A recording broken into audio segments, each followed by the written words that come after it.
मित्रों नमस्कार।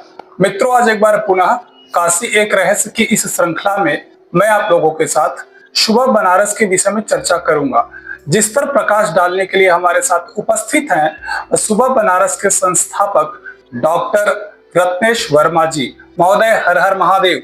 हर हर महादेव। और महोदय सबसे पहले तो जिस तरीके से आप काशी में रह करके सुबह बनारस के माध्यम से काशी की सेवा आप दे रहे हैं, निश्चित रूप से उसके लिए आप बधाई के पात्र हैं। और इसी बात को ध्यान में रखते हुए महोदय मेरा आपसे पहला प्रश्न रहेगा कि आपके लिए सुबह बनारस क्या है? एक अनुभव, एक भाव या कोई खोज? आप हमारे दर्शकों को इस विषय में बताने की कृपा करें। सुबह बनारस एक अलग स्थिति है जी, जो लोकोत्तर है। कारण ये है कि बहुत सारी ऐसी स्थितियां हैं विश्व में जिसको आप व्याख्या नहीं कर सकते। जी, सुबह बनारस प्रकृति और पुरुष का ऐसा सामंजस्य स्थापित करता है जिसके लिए एक अलग तरीके का दृष्टा भाव चाहिए, और उस दृष्टा भाव को परिपक्व करने के लिए जो उपकरण है वही सुबह बनारस है। सुबह सुबह सूर्योदय के पूर्व अजन्मा जन्म लेती नजर आता है। प्रतिदिन सूर्य अपनी नई ऊर्जा, नई आशा के साथ उस तिमिर को दूर करते हुए पूरे तेज के साथ उभरता है। जी, वो हमको ये अवसर देता है कि हम कैसे अपने जीवन में वो उन मार्ग को तलाशें जिससे हम अपना साथ लोगों का कल्याण कर सकें। ये जो भाव निहित है वो सूर्य के साथ ही उसके उदय होने के साथ लोगों में परिपक्व हो, उसके लिए हम लोग प्रयास करते हैं। अनुष्ठानिक रूप से वैदिक मंत्रों के माध्यम से एक अलग तरीके से प्रतिध्वनि, एक इस तरह का वातावरण बनता है जी, जो आपसी सामंजस्य के साथ प्रकृति और मनुष्य के बीच में एक विलक्षण संबंध स्थापित करता है। बहुत वो साक्षात अनुभूत स्थली है बाबा विश्वनाथ की। इसलिए सुबह बनारस को सही रूप में उसमें निहित अर्थों को थोड़ा भी अगर हम निकाल के लोगों तक पहुंचा सकें तो शायद जीवन सार्थक हो। इसलिए सुबह बनारस। महोदय मेरा अगला प्रश्न आपसे रहेगा कि बनारस की सुबह को आपने कैसे महसूस किया पहली बार? कोई खास अनुभव आपके साथ रहा क्या? निश्चित रूप से बाबा विश्वनाथ की प्रेरणा थी। जी, हम लोग काशी में जन्म लिए, काशी में शिक्षा दीक्षा हुई, सरकारी नौकरी थी, बहुत जगह गए, लेकिन वो भाव कहीं न कहीं था कि हमको एक अलग तरीके का हर समय एक प्रेरणा के रूप में होता था, कुछ नया करना है। तो अचानक आया कि सुबह बनारस, और इसका जो तो प्रेरणा मिली इस शब्द के साथ। ये आज का नहीं है, ये सदियों पुराना शब्द है जी, सुबह बनारस। और ये उस समय का है जब यहाँ विदेशी लोग, विदेशी आक्रांताओं के रूप में लोग रहते थे, तो बहुत मिली जुली भाषा थी। तो उर्दू की जो भाषा है वो धीरे धीरे लोकप्रिय हुई क्योंकि वो शासकीय भाषा थी। जी, तो ये बाहर की भाषा नहीं थी, ये हिंदी और उर्दू दोनों का जन्म यही हुआ था 14वीं शताब्दी के आसपास, क्योंकि यहाँ संस्कृत मूल थी और वहाँ से जो भाषा थी वो फारसी थी। जी, उन दोनों के सामंजस्य के रूप में जो एक अलग तरीके की भाषा उठी वो उर्दू निकली। इसलिए आज भी हिंदी तो सशक्त है क्योंकि हमारी विरासत है, जी, लेकिन जो विदेशी लोग थे वो हम लोगों से प्रभावित होकर जिस भाषा को उन्होंने आत्मसात किया वो उर्दू के रूप में किया। तो इसलिए जब वो कुछ बातों को अपने को कहना चाहते हैं तो अपनी मूल भाषा के इतर यहाँ से प्रभावित होकर जिस भाषा को उन्होंने आत्मसात किया उसका उपयोग करते रहे, जिसमें उर्दू एक अच्छे सशक्त रूप में उभरी।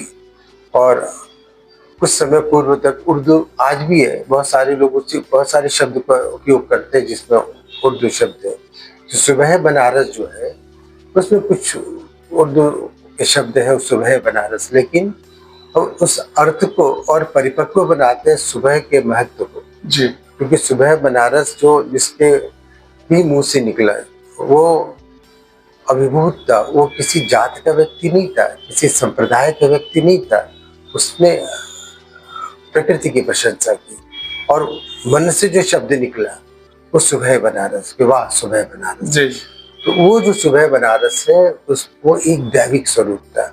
जिसने भी उस दैविक स्वरूप को जिस तरीके से अनुभव किया वैसे ही व्याख्या किया, और ये सदियों से होता आया है कि हम किस रूप से किसको देखें।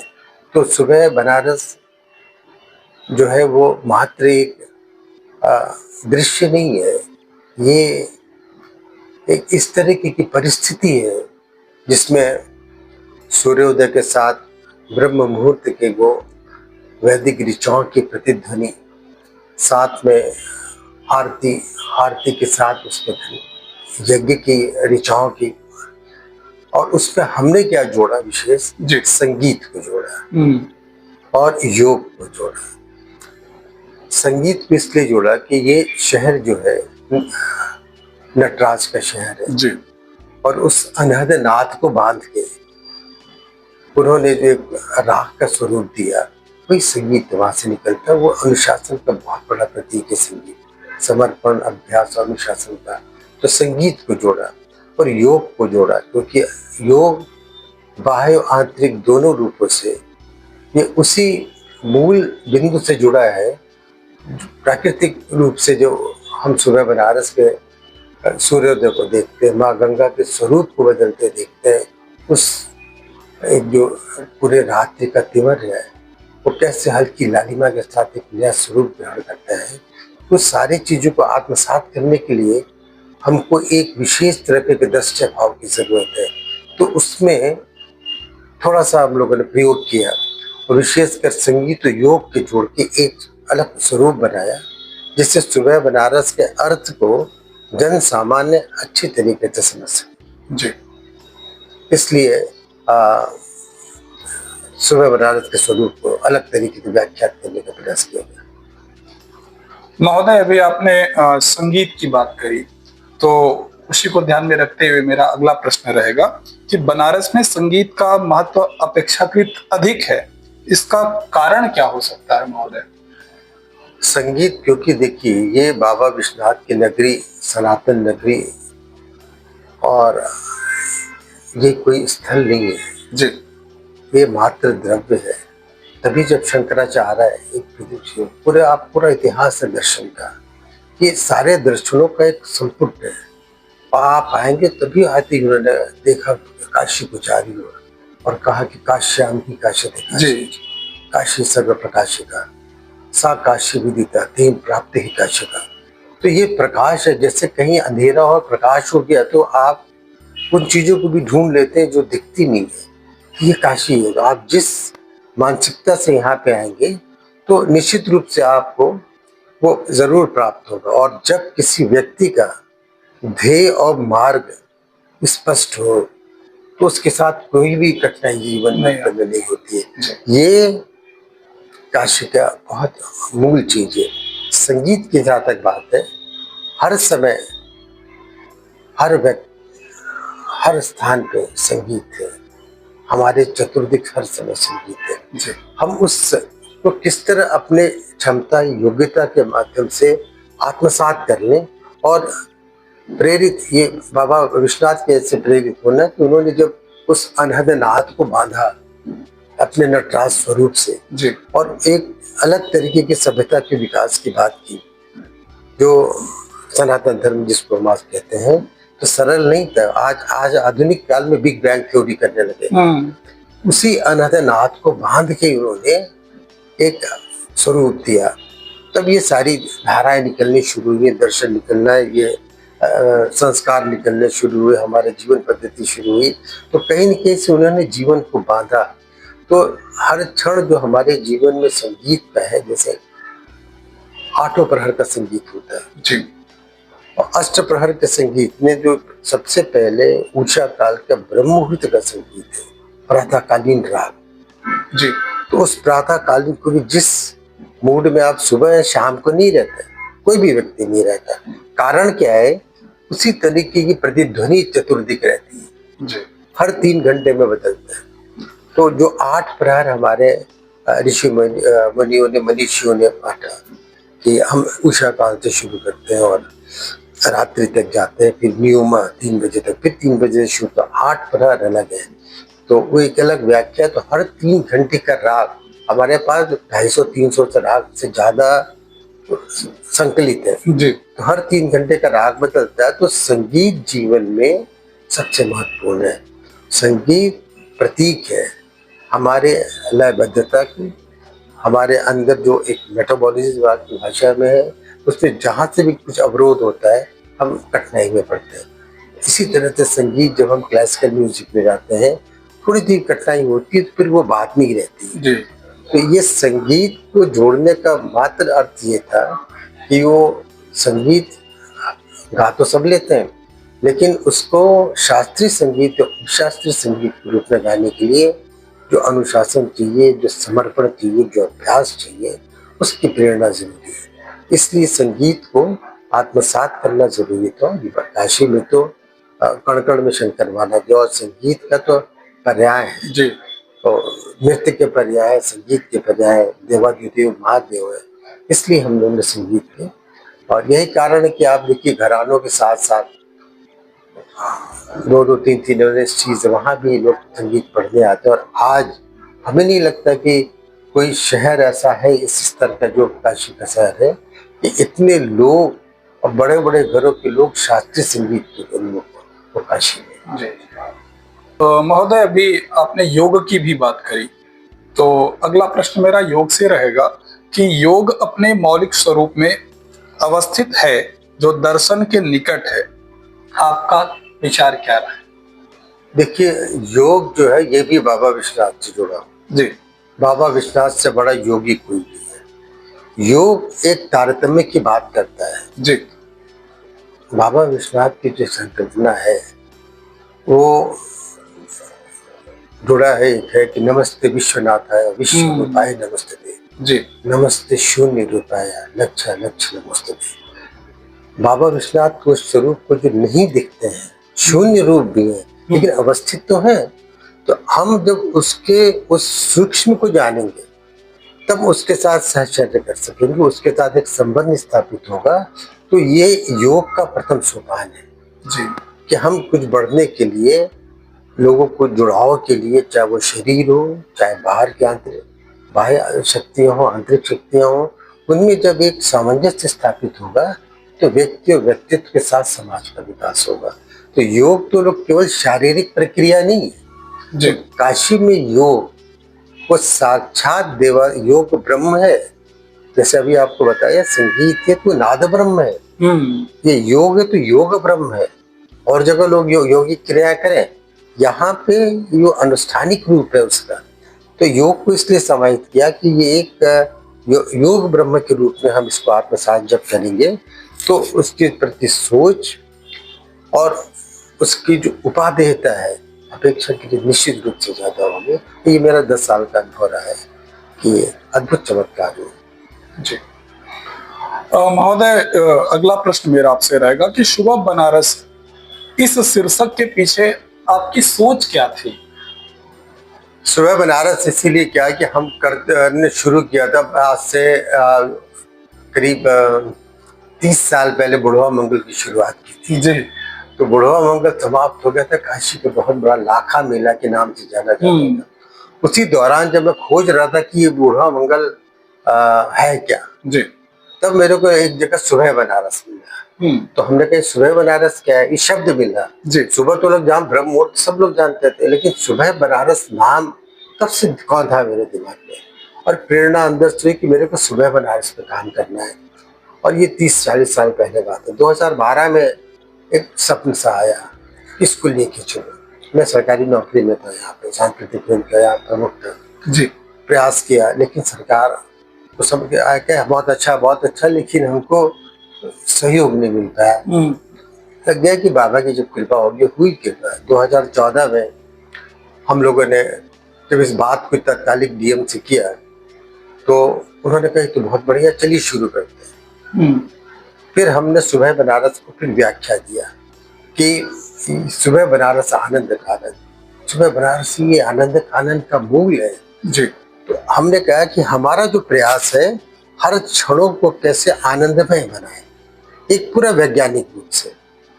जो मैं अंदर की बात बताऊं तो उसको संगीत, योग और अपने जो वैदिक ऋचाओं के साथ हमारे जो सनातन परंपरा के नैतिक आदर्श और जो भी मूल्य हैं, जी, उन सारे मूल्य को ग्राह्य करने के स्वरूप में बनाने के लिए हमको एक संकल्पना करनी पड़ी। किया संकल्पना, आज हम जो शुरुआत करते हैं वैदिक मंत्रों के माध्यम से, तो सुबह बनारस के रूप में उस उषा काल के ब्रह्म मुहूर्त में उन्हीं शक्तियों का आह्वान करते हैं जिन्होंने सृष्टि की रचना की, क्षितिज जल पावक गगन समुद्र, इस पंचतत्व की आराधना करते हैं और उन्हीं का स्तवन करते हैं सप्त आरती के माध्यम से। हमारी आरती यहाँ के ढमढम वाली नहीं है, वो स्तवन है, जो कि भारतीय परंपरा है किसी का स्वागत करने की। हम उस पंचतत्व का स्तवन करते हैं और अग्नि के माध्यम से यज्ञ करते हैं। अग्नि, क्योंकि अग्निदेव से बड़ा कोई देव नहीं माना गया। जी, तो रोज नित्य हम सब लोग देशी विदेशी सारे लोगों को निःशुल्क वहाँ पे कराते हैं कि लोग आहुतियाँ डालें, मानव विश्व शांति और मानव कल्याण के निमित्त यहाँ पे करें।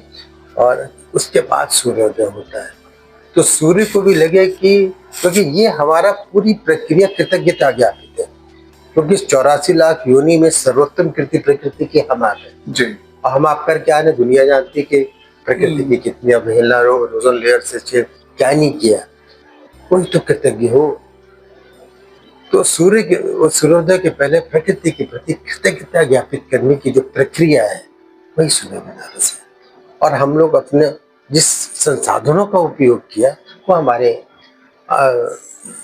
भारतीय मनीषा है, आज का सबको जोड़ा उसको। यही कारण है कि उसने धीरे धीरे अपना स्वरूप लिया और हर आयु वर्ग के लोग, वहाँ मुस्लिम भी आते हैं, अपना बुर्का उतारते योग में बैठ जाते हैं। अब भीड़ में क्या पता कि कौन आरती देख रहा है क्या नहीं कर रहा है। सारे विदेशी जो किसी और धर्म के हैं रोज वहाँ पे यज्ञ करते हैं उनके लिए। और सबसे बड़ी बात होगी, ज्यादातर लोग गायत्री मंत्र का पाठ करते हैं, विदेशी करते हैं।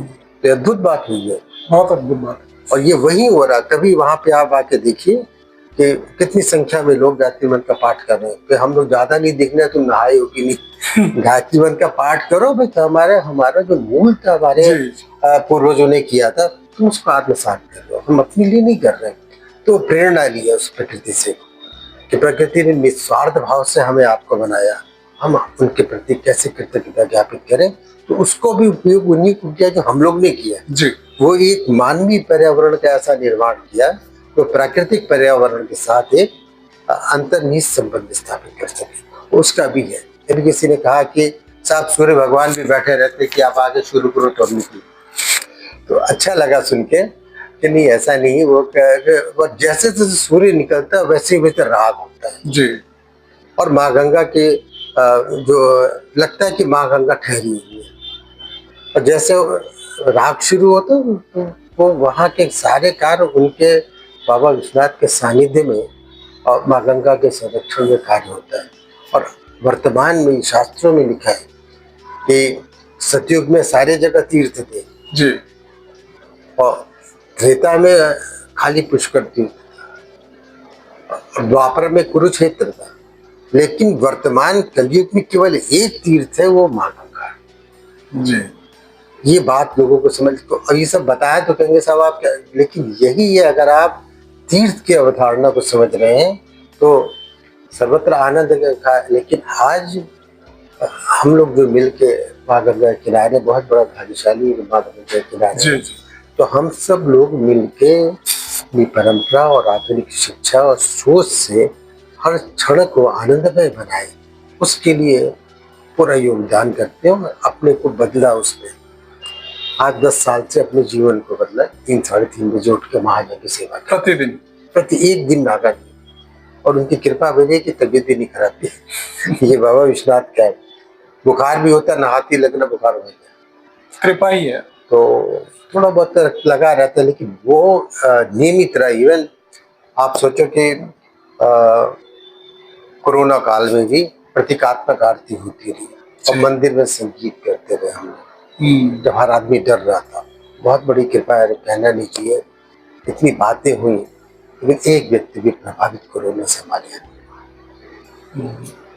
कहना नहीं चाहिए। मैं तो देख रहा था, और आज भी इतने सारे लोग हैं, थोड़ा बहुत तो होते ही है, लेकिन साथ सबका रहा। तो ये एक बहुत बड़ी बात है कि सुबह बनारस से प्रेरित होकर अपने जीवन में हम नवीनता को लाएं, सनातन धर्म के महत्व को समझें। और ये सिद्ध बड़े आसानी से सिद्ध हो रहा है सुबह बनारस से कि जो सनातन है वही आधुनिकतम है। जी, ये बहुत बड़ी बात। बहुत बड़ी बात। महोदय, मेरा अगला प्रश्न आपसे रहेगा कि बनारस की सुबह को बाकी शहरों से क्या अलग बनाता है? बनारस की सुबह से इसलिए अलग बनाता है कि माँ गंगा के आंचल में सूर्य उदय जब निकलता है तो वो हर एक लोगों को प्रेरणा देता है। एक नैसर्गिक रूप से वो उनके जीवन में रोशनी लाने के लिए एक सांकेतिक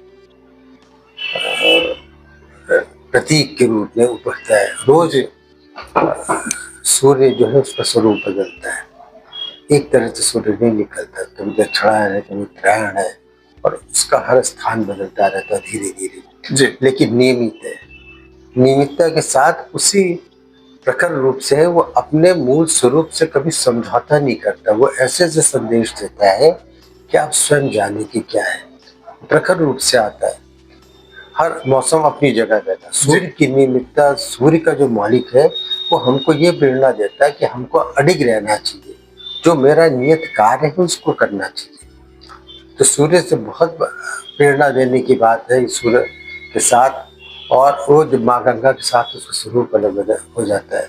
और बाबा की नगरी में चाहे सूर्य हो चाहे चंद्रमा हो, जी, दोनों का रूप अलग है, हर व्यक्ति का अलग है। उस व्यक्ति का भी अलग है जो यहाँ पे आके वो खड़े होकर उसको देखता है। वो उस स्थिति को अनिर्वचनीय है, अपरुषीय है, कोई व्यक्ति नहीं कर सकता है।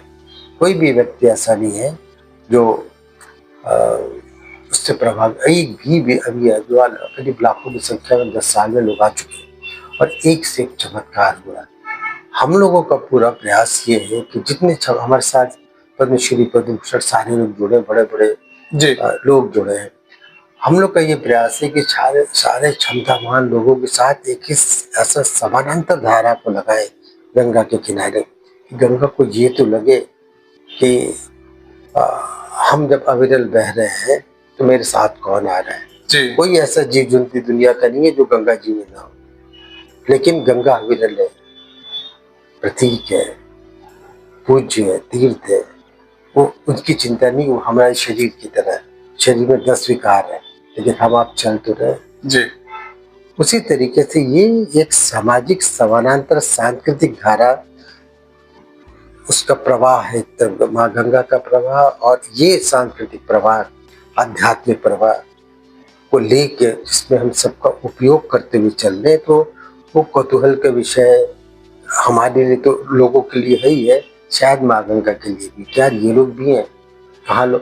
क्योंकि वही माँ गंगा देख रही, थोड़ी देर पहले उसका कितना अनादर हो रहा है। जी, लोग सुबह सुबह प्रातः काल में पता नहीं क्या क्या कर रहे हैं वहां पे। थोड़ा आगे जाके देख लो, उसके उनके लिए तो वैदिक मंत्र पढ़ा जा रहा है। और तो जब किसी को हम बुला रहे हैं, आह्वान कर रहे हैं, तो निश्चित रूप से अलग भाव है। तो कहीं तो लोग साफ करें गंगा को, जितना साफ करना है, चाहे जितना प्रदूषित करना करें, लेकिन उसकी मान्यता को प्रदूषित न करें, उसके मूल अर्थ को न प्रदूषित करें। नहीं तो शायद हम उसके वास्तविक अर्थ को न समझ पाएंगे, न जी पाएंगे। तो ये बहुत जरूरी है कि प्रत्यक्ष या परोक्ष हम लोगों में एक जागरूकता उत्पन्न कर सकें। जैसे माँ गंगा है, वैसे हमें भी बनना है। सारे विकार के बावजूद अपने मूल से समझौता नहीं करना है। यही भारतीय संस्कृति है। और इसको वैज्ञानिक रूप भी दिया जाए कि प्रकृति के साथ सामंजस्य, उन सारे पंच तत्वों के साथ, क्योंकि आप उसी की तो प्रोडक्ट है। हमारा पेरेंटल बॉडी तो वही है। जी, तो वो उसको ये देख दो, एक आध्यात्मिक रूप से जो भी व्यक्ति आता है तो इसलिए एक हम लोग का भाव अलग बन जाता है कि ये तो आ, वही आत्मा जो हम है वही तो है, वो शरीर ही तो बदला है। एक भाव खींच के उसको लाता सुबह बनारस चलना है। जी। तो सुबह बनारस में कोई ऐसा व्यक्ति नहीं एक बार हाथ जोड़ दे, चाहे वो आरती लेके हाथ जोड़ दे, चाहे यज्ञ में डाल दे, या फिर योग के समय, योग में भी सब होता रहता है। तो हर व्यक्ति की सोच समझ का व्यक्ति ये जानते हुए कि आत्मा है, तो देखिए कैसे चरितार्थ हो रहा अपने मनुष्यों का। एकम सद एकम सति विप्रा बहुधा वदन्ति। एकम सद विप्रा बहुधा वदन्ति। एकम नीडम की बात करता है कि एक ही घोषणा, एक ही शब्द को अलग अलग तरीके से व्याख्या किया जाता है, यही ज्ञान का दर्शन है। तो ये जो है, ये सारी बात हमारा जो मूल बताया आपको क्या है, शास्त्र को व्यवहार में परिवर्तित करने का जो है वही सुबह बनारस है। शास्त्र में निहित जो भी अर्थ है, हम किसी को हिंदी में बोले, अंग्रेजी में बोले, किसी में बोले, उस अर्थ को लोगों तक पहुंचाना है। अब आप पंडित जी कोई आपका पढ़ना है, बड़े अच्छे से बहुत तेजी से पढ़ जा रहे हैं, हमको समझ में नहीं आ रहा, हाथ जोड़े बैठे हुए, मेरे लिए प्रार्थना करें, मुझे को नहीं मालूम है कि किस तरह की बात है। पहले बात अलग थी, आज नहीं हो रहा है ऐसा। तो बहुत सारी बात है, लेकिन हम जब व्यवहारिक रूप से उन सारे अर्थों क्यों पूजा पाठ करते हैं, तो ये बहुत बड़ी बात है कि हम उसको वास्तविक रूप से समझें और उसके उन गुणों को आत्मसात करें जो प्राकृतिक रूप से उन सारे तत्वों में है। उनको गुणों को जाने समझे क्या कि अगर सूर्य भगवान निकलते हैं तो क्या माँ गंगा जल के रूप में है, अग्नि के रूप में ये हो रहा है, यहाँ पे स्वर के रूप में ये हो रहा, नाद ब्रह्म योग के रूप में ये हो रहा, तो पंचतत्व तो वहीं आ गया। कोई ऐसी चीज जो नहीं है वहां पे जो नहीं हो, तो सारी चीजों को तो पूरा स्थान पहले अभिमंत्रित करते हैं वैदिक मंत्रों के माध्यम से, वो सारा स्थान अभिमंत्रित हो गया है। तो निश्चित रूप से लोग बांधते, बहुत चीजें दिखती नहीं है कि कहाँ, लेकिन वो है। आप भगवान को देख नहीं सकते लेकिन अनुभव कर सकते हैं।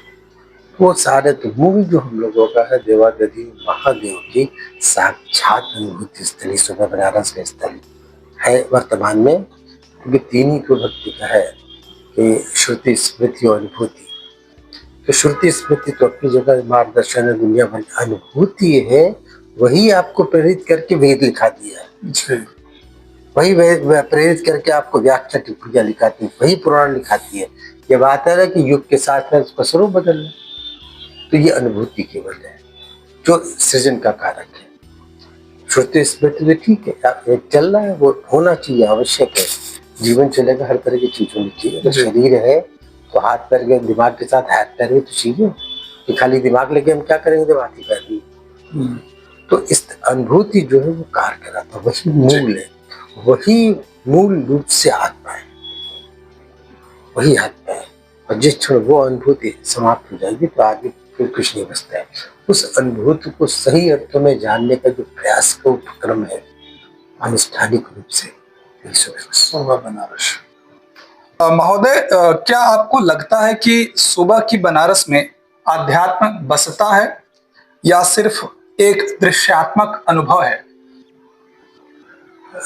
देखिए, ये कोई भी चीज बाहर नहीं है, सारा कुछ व्यक्ति के अंदर स्वयं समाहित है। जी। अध्यात्म बाहर का नहीं है, ये टेंजिबल नहीं है, दिखता नहीं है, दृष्टिगत नहीं होता है, भाव भी दिखता नहीं है, अध्यात्म भी दिखता नहीं है जी। ये आंतरिक स्थितियां हैं। और आंतरिक स्थितियों के लिए आपको स्वयं अपने को ढालना पड़ेगा। उसको किसी चीज को जानने के लिए उसके लिए बहुत शिक्षा दीक्षा की जरूरत नहीं है। व्यवहार से, परंपरा से, लोक व्यवहार से, लोक परंपरा से, लोगों से बात सुन के करके, अच्छे संस्कार के साथ जो व्यक्ति 10 लोग 10 तरीके से साथ करते हैं। हर आदमी अध्यात्म की बात नहीं कर सकता। नहीं। बात तो हो ही नहीं, अध्यात्म को बेचा जा रहा है, बेच रहे भाव को बेचा जाता है, हर रूप में है।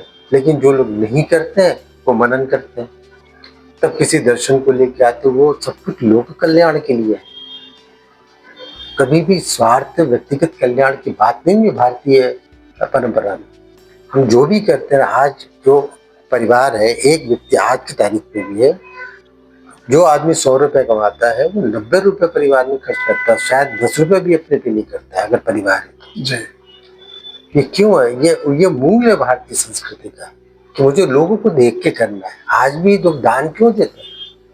इसलिए दान देते हैं। पहले भी तो भाई ये पता है कि जो आदमी ब्राह्मण है उसका वृत्ति ये है कि उसने पढ़ाई लिखाई नहीं की, परंपरा से एक समय शुरू से चला आया, वो उन्हीं को पालन करता। वो प्रणव में थे, एक धारा बनी थी कि भाई इनके बिना आशीर्वाद के मैं कुछ नहीं कर सकता, उनका आशीर्वाद जरूरी है। तो एक पार्ट निकाल के ब्राह्मण के लिए रखते थे, दान देते थे। अब नहीं होता ऐसा, अब किसी तरह कर लो करा लो, हर जगह कर सकता है अभी। तो कहने का तात्पर्य कि ये सब हमारे अंदर है कि हम अध्यात्म की बात करें या अब वही है बहुत सारों चीज, ये सारी चीजें उससे परे हैं, चाहे अध्यात्म हो चाहे भाव हो, जाति से संप्रदाय से, इन सबों से। ये तो हमने आपने बनाया है। जैसे व्यक्ति हर अलग अलग कपड़े पहन के आता है, अलग सोच से आता है, अलग काम करने आता है, कोई वहां तो सब सज धज के आता है सुबह बनाने से। तो कहने का तात्पर्य ये है कि ये सारी स्थितियां हमारे आपके अंदर है और ऐसी कैसे ऐसी परिस्थिति का निर्माण करें जो सारी स्थितियां अंदर वो उजागर हो जाए। जब परिस्थिति बनेगी तो उजागर होगा, तो परिस्थिति नहीं बनेगी, गलत माहौल बनेगा तो हमारा गलत ही बात तो मन में आएगी। जी। तो अच्छे बात के लिए हमको अच्छी परिस्थिति बनानी है, तो वो देखेगा कि नहीं वैदिक मंत्रोच्चारण लड़कियां कर रही है और उसके स्वर से हर लोगों के रोंगटे खड़े। आके कुछ लोग रोते हैं वहां पे कि साहब जो वो कर रहे देखिए देखिए रोंगटा खड़ा हो गया। हमारे तो नियमित बात है, हमको सामान्य हो गया। जी। तो क्या देखिए रोंगटा खड़ा, आरती हो रही है वो केवल घंटी पे होती है, वैदिक मंत्र पे होती है। उस वैदिक मंत्रों को उन्हीं को छाट के लिया है ऋग्वेद से सारा जो उसके अनुकूल है। और उन सारी चीजों को लेके जब एक ऐसा वातावरण बनता है, मानवीय पर्यावरण बनता है जो प्राकृतिक पर्यावरण के समानांतर बनता है, तो सबका जो भी खड़ा उसका तो योगदान है। वो कुछ नहीं कर रहा व्यक्तिगत रूप, लेकिन है तो वहां पे, ये सबसे बड़ी बात है। वो एक बंधन क्या, तो जो आप कह रहे हो कि अध्यात्म और भाव की बात, ये व्यक्ति सापेक्ष होता है। लेकिन जब एक स्थान पे जाता है आदमी तो ज्यादातर लोग में एक जो उनका स्वरूप रहता है वो एक हो जाता है। जैसे मंदिर आप जाते हो सकता है 10% लोग इधर उधर जाए, बदमाशी करने जाए, धक्का देने जाए, पैसा चुराने जाए, लेकिन 90% लोग तो जाते हैं भगवान का दर्शन करने। तो वो बात हुई ना कि हमको भगवान का दर्शन करना मंदिर में, ये हम नहीं कहते कि 100%। उसी तरीके से सुबह बनारस में 90% तो अब तो एक चोर भी होता है भी देखता है कि ये नहीं क्या करना है, तो कहीं तो डरेगा जब देखेगा, सुनेगा, समझाया जाएगा कि ये सरल नहीं है। ये जो क्रम है कि जीवन के अवसान के छोड़ों को भी जो मोक्ष की कल्पना के साथ उत्सव का रूप दे ले, उसमें बनारस। हर तो जीवन है, लेकिन पता यार देखो यहाँ ये करो तो मोक्ष पाओगे, और देखो इसलिए उत्सव हो रहा है, कह रहे हैं तो मोक्ष मिल जाएगा तो और उत्सव मनाने लगा। इसीलिए उत्सव धर्मिता काशी के लोगों का मूल है कि वो अरे हमारा तो जाप उनके साथ मिले भगवान के कहा, तो उसमें सरलता है, सरलता, सहजता और आत्मसात करने का जो एक सहज गुण है वो है। और वहाँ कोई बाबा की नगरी में कोई अमीर है न गरीब है, सब एक है, लेकिन उसको कैसे उजागर करना, और शायद उसको उजागर करने का जो एक स्थान बन गया अपने से स्वतः बन गया, वो बाबा विश्वनाथ की कृपा से, माँ गंगा के आशीर्वाद से वो सुबह बनारस है। और एक से एक चमत्कार तो लंबा है, लेकिन सुबह बनारस का महत्व ये है कि लोगों के कल्याण के लिए, स्वयं को व्यवस्थित और एक शांतिपूर्ण जीवन के लिए, और कैसे एक दूसरे के साथ आनंदमय जीवन को बनाए, और इस आनंद का आनंद के पूरे जो एक कंसेप्ट है या जो आनंद का आनंद का पूरा जो भाव है उसको किस तरह से हम आत्मसात कर लोगों तक पहुंचाएं, हर व्यक्ति का ये होता है। इसीलिए ये निरंतर गति को इसका अभ्यास है। महोदय, अगला प्रश्न मेरा रहेगा कि घाटों की सुबह आरती और गंगा का प्रवाह, इन सब का मनुष्य की चेतना पर क्या असर पड़ता है? निश्चित रूप से चेतना का असर पड़ता है। जब वो सुबह सुबह, एक तो देखिए सुबह का समय ऐसा होता है, आप जैसा भी आपको बताया कि सुबह या शाम के समय में बड़ा अंतर है। और सुबह जब ब्रह्म मुहूर्त में आदमी माँ गंगा के किनारे आता है जी। तो उसका जो एक माँ गंगा के प्रवाह की अनुगूंज बहुत सुनाई नहीं पड़ती, लेकिन वो हर व्यक्ति में समाहित हो जाती है। और आरती जब होती है तो आरती का भी एक स्वरूप है जो दृश्य है। जी। तो दृश्य है और जो अदृश्य है दोनों का समन्वय होता है।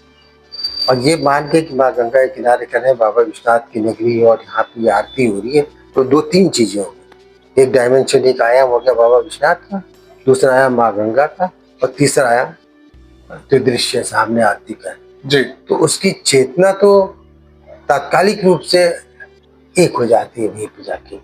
वो चैतन्य है तो और प्रखर होता है, और कहीं न कहीं वो उसका जो चेतना का जो प्रकाश है, उसका जो एक अनुभव वो किसी भी स्थान से अलग होता है।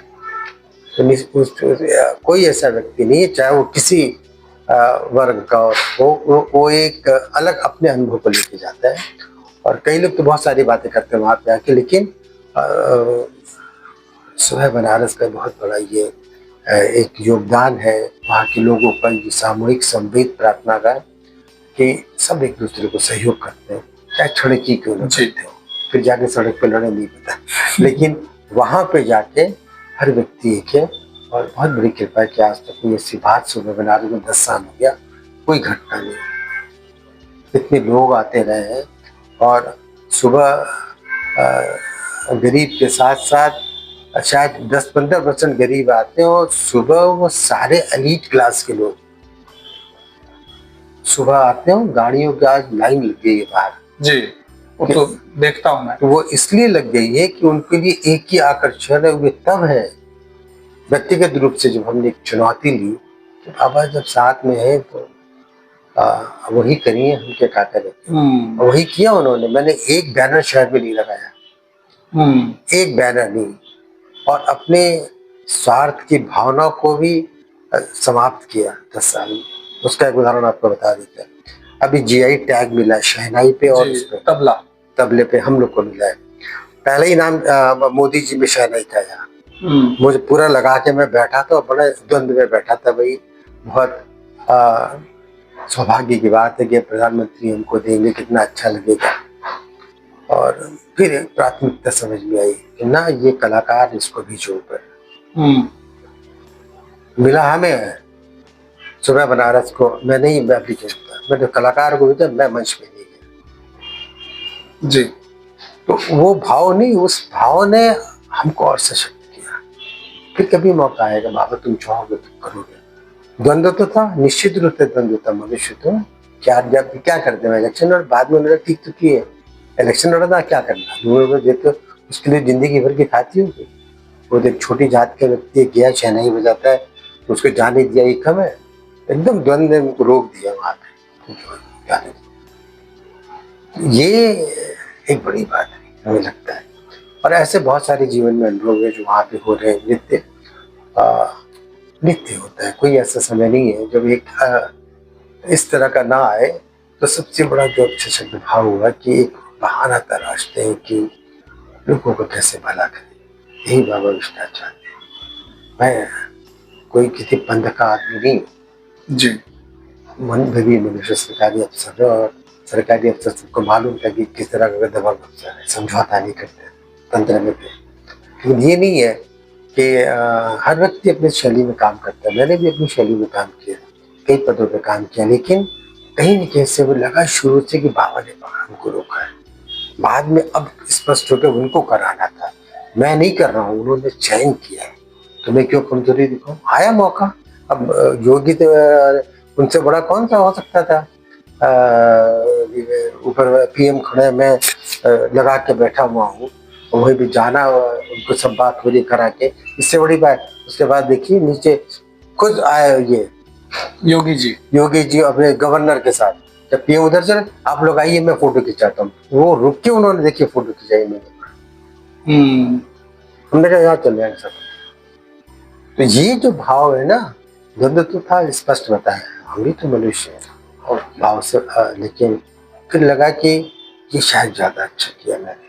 बाद में अपने को अच्छा लग रहा था, जो अंदर का सेटिस्फेक्शन आया ये होगा, उसी उसकी तरीके कोई से यार कीमत कि संतुष्टि शायद हमको मिल के उतनी नहीं होती जितना न मिल के मिली। नहीं। पहली बात उस तरीके से है कि आप कहीं जाते हो, किसी को 10 रुपया दान कर दो, और कहीं जाते हो किसी से 10 रुपया माँ को, दोनों के भाव में अंतर है कि नहीं? बहुत अंतर है। वही है, तो आपके सामने ही है। 10 रुपया आपने दान कर दिया, देखते भाई देखो मन में खुश होकर चलेगा, मन ये गलत है।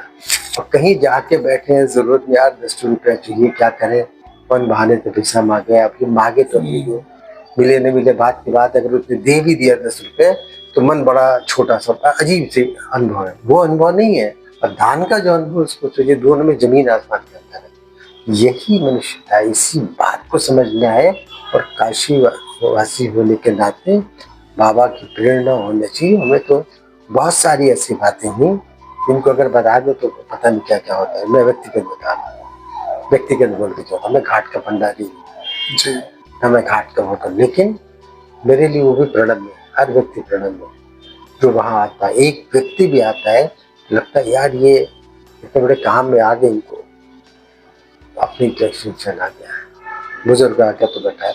अब इसलिए नहीं कि कोई हमको देखे और रिकॉग्नाइज करे, या हम कोई पॉलिटिकल आदमी वोट दे दिया, कोई पैसा ला के दे दे। जी जी। वो मैंने सरकार से भी पैसा नहीं लिया, अगला पक्ष। और अगर सामर्थ्य था, भगवान ने योग्यता क्षमता दी थी, उनको भी उसी सिस्टम से पैसा निकाला बैंकों से लेके, या तुम अपने CSR फंड में पूरा घाट मैंने बनाया, घाट का एक एक ईंट मैंने लगाया और धंधा नहीं होने दिया। मैं विलन हूँ उनके लिए जो पैसा नहीं कमा पाए।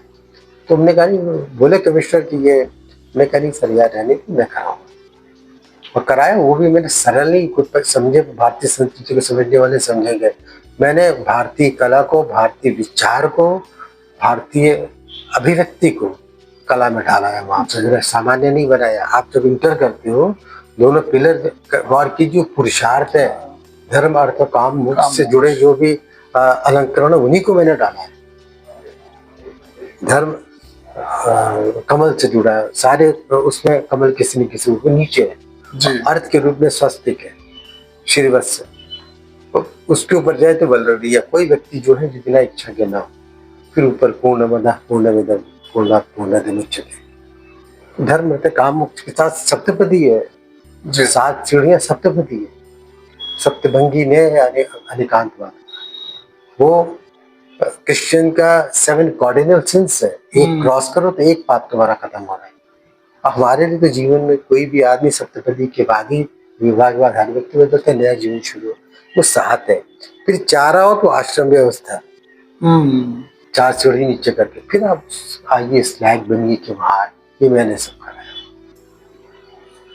तो ये मैं नहीं करा रहा था, बाबा लिखवा, मैं लिखता, मैं दोबारा लिख भी नहीं पाऊंगा। जो हमने लिखा भी जब सुबह बनारस को, लगा कोई लिखवा रहा है, लिखते लिखते लगा चुप, फिर तुरंत फिर हमें याद आया बाद में जो लिखे होता है, दोबारा मेरे ग्रैंडफादर भी इसको नहीं लिख पाए, किसने लिखा है बोलते हैं वो लोग ना, तो कभी पढ़ी, वो लिख के दिया हमने लोगों को, तो एक शॉट में लिखा बस। फिर पढ़ा तो सही, कोई करेक्शन जरूर, एक आग मतलब मात्रा उतना थोड़ा बहुत देखा, पूरा वो कंसेप्ट लगा ला के उन्होंने किसी ने लिखवा दिया। तो बहुत बड़ी कृपा उनकी, वो जो काम कराना चाहते करते हैं, और वो आपको माध्यम बनाए। उन चीजें देखते उन्होंने सच किया। तो मैं अंग्रेजी साहित्य का आदमी रहा हूँ, फिर अंग्रेजी साहित्य के बाद में आया कला इतिहास में, तो फिर अलग तरीके की बात। लेकिन फिर तुलसीदास जी आए कि मुक्ति जन्म मोहि जान, ज्ञान खान अगहानी कर, यह भृत शंभु भवानी, सो काशी सी कसना। कौन ऐसा बेवकूफ होगा जो काशी की सेवा नहीं करे। तो क्या कितना बढ़िया लिख के गया। और बहुत सारी चीजें हैं कि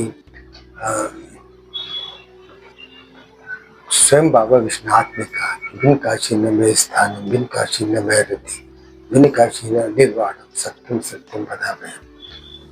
पार्वती जी से बात कर रहे थे, क्या बार बार काशी क्यों देख रहे हैं? कह रहे कि चुप थे, क्या भैया आप मेरे साथ बैठे कैलाश में, बार बार छापते है क्या, एक नैसर्गिक रहता है। तब उन्होंने कि बिन काशी न मैं स्थान, बिन काशी न मैं रति, बिना काशी के मेरा कोई स्थान नहीं, मेरा मन नहीं लगता है। और बिन काशी न निर्वाण, बिना काशी के किसी का निर्वाण नहीं। निर्वाण में नहीं।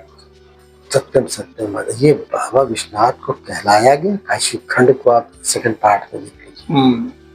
जी महोदय, अगला प्रश्न मेरा रहेगा कि आपने बनारस की सुबह को लेखन, चित्र, कविता, फोटोग्राफी में कैसे पिरोया है?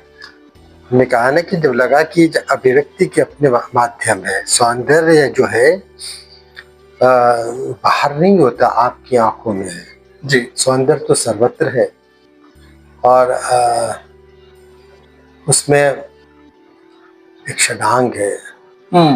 रूप भेद प्रमाण आदि भाव लावण्य योजना, रूप भेद प्रमाण भाव लावण्य योजना और वणिका भंग इति षडंग।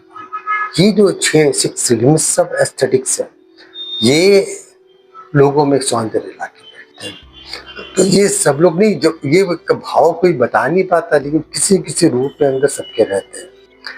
यही कारण है कि ये इसने अपने से स्वरूप लिया। आज मैं 2 कार्यक्रम बड़े काव्यार्चन के कराते हैं, उसका नाम काव्यार्चन डाला है। 200 लोग कवि लोग जुड़े जी, साहित्य का कराया है। और फोटोग्राफी में इतने, वो तो एक गढ़ है फोटोग्राफी वालों का, सुबह बनारस पे कैसे कैप्चर किया जाए। जो साहित्य वो है। इसके बाद फिर हमने छोटे छोटे पर्वों को लिया है, जो महात्मा है। जैसे मैं कलानिधि कराता हूँ, मैंने शास्त्रार्थ कराया लड़कियों का। हमें नहीं लगता ऊपर वाले के पास बहुत सारे लोग उन बच्चों के सामने टिक पाएंगे। जो लड़कियों ने शास्त्रार्थ करती हैं, वो लोग बढ़ के उसको सुना में समझा, सब वेद के पारंगत है। पढ़ने के बच्चे 150 बच्चे, और आज 10 साल में पढ़ने की स्थिति भगवान ने किया।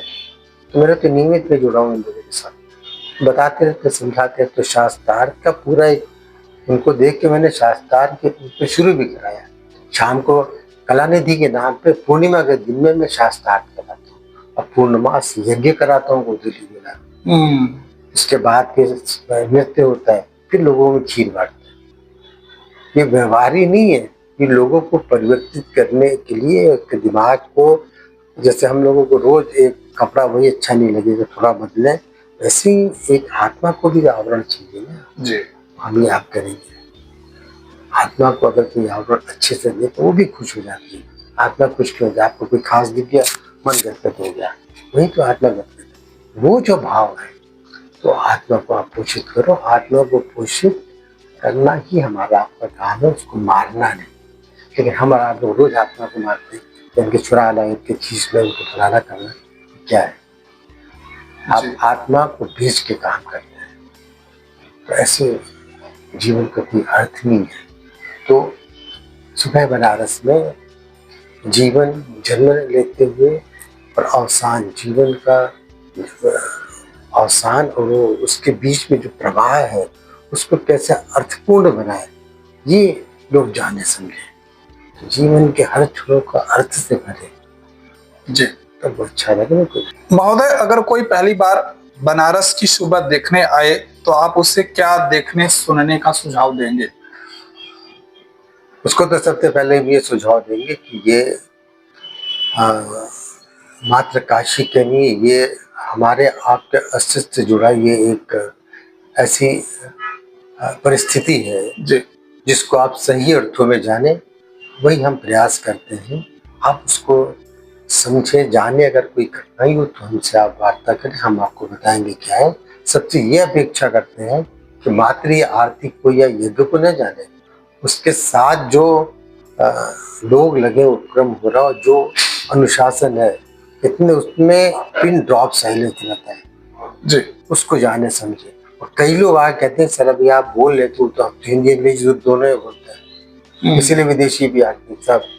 तो मैं हिंदी में भी बोलता हूँ, इंग्लिश में भी बोलता हूँ सुबह, इसलिए बोलते हैं विदेशियों को कौन समझाएगा, तो उनको बताते हैं। तो ये मात्र ये है कि हमारी जो संस्कृति का मूल है, उनके जो मौलिक तत्व है, जो वैश्विक स्वरूप उसका, इसीलिए वसुधैव कुटुंबकम की बात जो है, वो मैंने शुरू में अपने रजिस्ट्रेशन नहीं करा रखा है, वो लोगों तक जाए। इसीलिए सबको अलाउ कर देते, ज्यादा पूछते नहीं कि कैसे क्या हो। तो हर आदमी बैठा रहता है कि उसको बुलाए, कैसे यज्ञ में बुला लूं, और आके पूछे कि मैं आरती में आ जाऊं क्या। आरती के पहले मैं सबसे आरती जलवाता हूँ। 7 आरती लगती है, तो इशारा करके महिलाओं को बुलाते हैं तो सब एक दूसरे को ढकेल के चली जाती है। इसलिए मैं समझाते हूँ कि आज समय लीड क्लास आके लगा के जी तो उनको एक ऐसी आत्मसंतुष्टि उससे मिलती है, फिर आके अपना कहीं तो वो रोने लगते हैं क्या है। तो हमारा ये कि उन लोगों को कहना केवल रहता है कि बिना सारी चीज़ों को देखे हम सब मिल के इतने बड़े आनंदमय जो वातावरण है उसमें अपना योगदान कर रहे हैं, और यही सबसे बड़ी बात है। आप कभी आके देखिए, योग के समय भी कम से कम बड़ी संख्या में विदेशी योग करते हैं। जी, मैं देखा हूँ। तो बड़ी संख्या में सारे लोग हैं, तो मैं किसी को बुलाने नहीं गया, आज तक मैंने एक निमंत्रण नहीं दिया किसी को, ना प्रचार बताया आपको, मैंने बैनर नहीं जी, तो आना ये बहुत पब्लिसिटी है। तो आते मैं उनको यही समझाता हूँ, उनको सबसे जो बड़े बुजुर्ग महिलाएं हैं, बच्चे हैं, उनको सबसे पहले आदर, वो कहीं नहीं कैसे लगता है कि उनको आदर देने तो मैं अपना कार्य कर रहा हूँ। जी। उस कार्य का जो पारितोषिक अभी सुन रहा है। महोदय, आपके पास समय का अभाव रहता है, लेकिन फिर भी मेरे एक बार कहने मात्र से ही आपने जो अपना बहुमूल्य समय दिया उसके लिए मैं आपका धन्यवाद करता हूं। और काशी में रहकर जिस तरीके से आप सुबह बनारस के माध्यम से काशी में अपनी सेवा दे रहे हैं उसके लिए मैं निश्चित रूप से एक बार पुनः आपको बधाई का पात्र समझता हूं और बधाई भी देता हूं। और अभी आपने बताया कि आपको जीआई टैग प्राप्त हुआ है, तो उसके लिए आपको हार्दिक बधाई और शुभकामनाएं। तो बहुत हुआ, हमको सिटी ऑफ म्यूजिक सुबह बनारस के नाम से इन्वेस्टमेंट किया जी। तो इसके लिए नहीं, ये अपना दायित्व है, सेवा भाव में आपके लिए नहीं कर रहा हूँ, ये दायित्व है जी। और दायित्व का निर्वहन करें, ये बाबा से प्रार्थना कितनी शक्ति दे कि मैं विचलित न हो, दायित्व मात्र मेरा दायित्व।